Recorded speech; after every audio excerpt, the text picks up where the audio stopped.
kita percaya saja. Kemudian pada saat saksi Arif Rahman dan Hendra Kurniawan akan keluar ruangan, terdakwa meminta kembali kepada Hendra Kurniawan. Arif Rahman Arifin berkata, pastikan semuanya sudah bersih. Pada pukul 20.30 saksi Rahman Arifin dan Hendra Kurniawan keluar bersama-sama dari ruangan kerja terdakwa dari lantai 1 gedung utama Mabes Polri. Selanjutnya saksi Arif Rahman Arifin pergi menemui saksi Cuk Putranto dan saksi Baikuni di pantry depan ruangan terdakwa dan menyampaikan permintaan terdakwa kepada saksi Cuk Putranto dan saksi Baikuni Wibowo untuk menghapus file yang ada di laptop dan flash disk. Kalau sampai bocor berarti kita berempat yang bocorin. Kemudian saksi Baikuni berkata, yakin bang? Saksi Baikuni Wibowo menjawab, perintah Kadif. Saksinya Karupaminal. Saksi Baikuni Wibowo menyampaikan, bang minta waktu untuk backup file pribadi di laptop saya sebelum diformat. Tanggal 14 Juli 2022 sekitar pukul 21 saksi Baikuni Wibowo datang menemui saksi Arif Rahman Arifin yang berada di dalam mobilnya dan menyampaikan bahwa file isi di laptop sudah bersih semuanya. Kemudian saksi Baikuni meletakkan laptop tersebut di jok belakang supir. Setelah itu saksi Baikuni Wibowo pergi meninggalkan saksi Arif Rahman Arifin. Sekitar pukul 23, saksi Hendra Kurniawan menelpon saksi Arif Rahman Arifin melalui WhatsApp call dan menanyakan perihal permintaan dari Kadif apakah sudah dilaksanakan atau belum. Dengan kalimat, Rif, perintah Kadif sudah dilaksanakan belum? Dan saksi Arif Rahman Arifin menjawab sudah dilaksanakan. Dan kemudian keesokan harinya saksi Arif Rahman Arifin dengan sengaja mematahkan laptop tersebut dengan kedua tangannya dan menjadi beberapa bagian sehingga mengakibatkan sistem elektronik menjadi tidak bekerja sebagaimana mestinya atau tidak dapat berfungsi lagi. Lalu memasukkan ke paper bag atau kantong warna hijau dan letakkan di jok depan. Selanjutnya paper bag atau kantong yang berisi laptop yang sudah dipatahkan tersebut disimpan di rumahnya. Senin 8 Agustus 2022 sekitar pukul 17, saksi Arif Rahman Arifin menyerahkan laptop yang sudah dipatahkan kepada penyidik Direktorat Tindak Pidana Umum dengan sukarela. Bahwa akibat perbuatan terdakwa bersama dengan saksi Hendra Kurniawan, saksi Arif Rahman Arifin, saksi Cuk Putranto, saksi Baikuni Wibowo, saksi Agus Nur Patria, saksi Irfan Widianto, masing-masing dalam berkas perkara terpisah mengambil dan mengganti DVR CCTV yang berada di pos security komplek Perumahan Duren 3 tanpa seizin dan sepengetahuan dari saksi Dr. Randes Seno Soekarto selaku ketua RT yang masih berfungsi tersebut, serta mengambil dan mengganti DVR CCTV milik saksi Ridwan R. Suplanet, lalu merusak dan menghancurkan salinan rekaman CCTV pada laptop merek Microsoft, mengakibatkan terganggunya sistem elektronik dan atau mengakibatkan sistem elektronik menjadi tidak bekerja sebagaimana mestinya. Perbuatan tersebut diinginkan terdakwa Ferdi Sambo. Kemudian dilanjutkan dengan siasat jitunya, yaitu menemui Richard Eliezer Budiang Lumiu, Riki Rizal Wibowo dan Kuat Ma'ruf yang ada di ruangan pemeriksaan Biro Provos di lantai 3 dan meminta kepada ketiga orang tersebut untuk menyamakan pikiran sebagaimana skenario cerita yang telah direkayasa dan dibuat oleh terdakwa sebelumnya atas peristiwa penembakan terhadap korban. Selanjutnya terdakwa memanggil secara bersamaan saksi Hendra Kurniawan, Beni Ali, Agus Nur Patria, Harun, lalu menyampaikan dan mempengaruhi dengan berkata, mohon rekan-rekan untuk masalah ini diproses apa adanya sesuai kejadian di TKP. Selanjutnya terdakwa menambah kata-katanya, untuk kejadian di Magelang tidak usah dipertanyakan, berangkat dari kejadian Duren 3 saja, dan untuk penanganan tindak lanjut di Paminal saja. Padahal kejadian penembakan terhadap diri korban adalah merupakan tindak pidana kejahatan, itu merampas nyawa orang lain. Kewenangan Paminal yang notabene bertugas dalam hal pengamanan internal anggota kepolisian yang terkait melakukan pelanggaran disiplin dan SOP kepolisian dan bukan bertugas atau mempunyai fungsi dalam hal penyidikan kejahatan pidana umum. Bahwa maksud dan tujuan terdakwa merekayasa dan mengarang cerita yang tidak sebenarnya.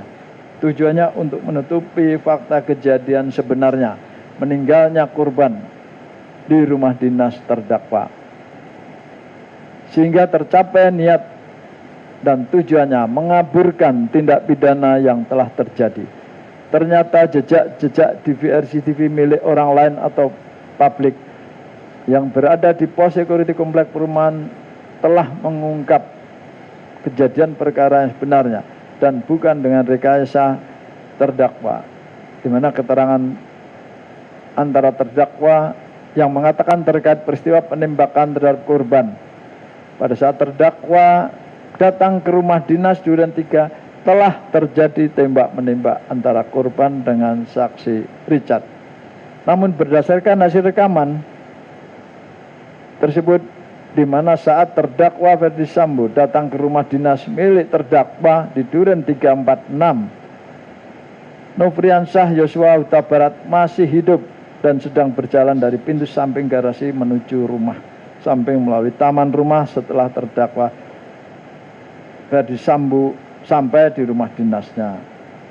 Bahwa akibat tindakan terdakwa bersama dengan saksi Irfan Widianto, saksi Indra Kurniawan, saksi Arif Rahman Arifin, saksi Cuk Putranto, saksi Baikuni Wibowo, saksi Agus Nur Patria telah mengakibatkan sistem elektronik berupa 1 buah DVR dan 1 buah Microsoft Surface berwarna hitam terganggu dan atau tidak bekerja sebagaimana mestinya, sebagaimana tertuang dalam berita acara pemeriksaan laboratorium kriminalistik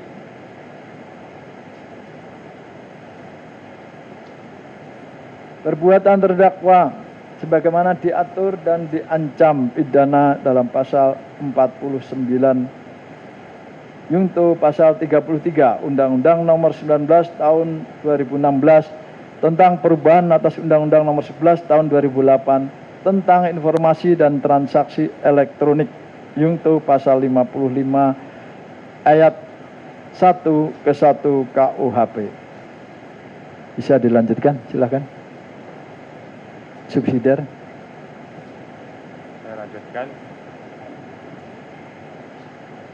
Bahwa terdakwa Ferdi Sambo SH SIK MH bersama-sama dengan saksi Hendra Kurniawan, saksi Arif Rahman Arif, saksi Cuk Putranto, saksi Baikuni Wibowo, saksi Agus Nur Patria Adi Purnama, saksi Irfan Widianto, masing-masing dalam berkas perkara terpisah pada hari Sabtu tanggal 9 Juli 2022 sekitar pukul 7.30 WIB sampai dengan hari Kamis tanggal 14 Juli 2022 sekitar pukul 21 atau setidak-tidaknya pada bulan Juli 2022 bertempat di pos security komplek perumahan Poli Duren 3 RT 5 RT 1 Kelurahan Duren 3 Kecamatan Pancoran Jakarta Selatan atau setidak-tidaknya di satu tempat lain yang masih termasuk dalam daerah hukum Pengadilan Negeri Jakarta Selatan. Mereka yang melakukan, yang menyuruh melakukan dan turut serta melakukan perbuatan dengan sengaja dan tanpa hak atau melawan hukum dengan cara apapun, mengubah, menambah, mengurangi, melakukan transmisi, merusak, menghilangkan, memindahkan, menyembunyikan suatu informasi elektronik dan atau dokumen elektronik milik orang lain atau milik publik. Perbuatan terdakwa dilakukan dengan cara-cara sebagai berikut. Untuk uraian sesuai dengan dakwaan primer dan mereka melanggar pasal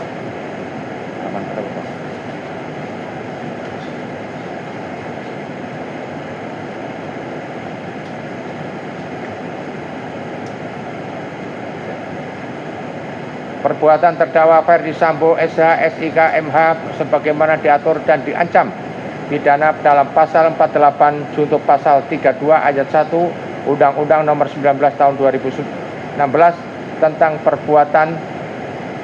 perubahan atas Undang-Undang Nomor 11 Tahun 2008 tentang informasi dan transmisi elektronik junto pasal 55 ayat 1 ke 1 KUHP.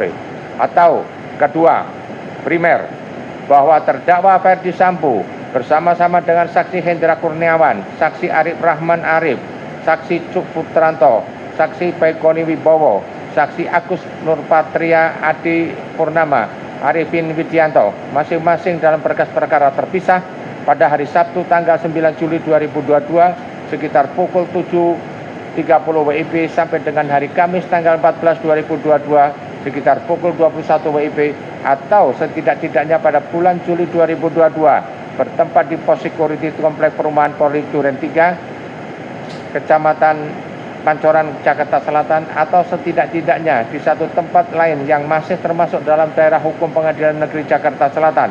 Mereka yang melakukan, yang menyuruh melakukan, dan yang turut serta melakukan perbuatan dengan sengaja menghancurkan, merusak, membuat tak dapat dipakai, menghilangkan barang-barang yang digunakan untuk meyakinkan dan atau membuktikan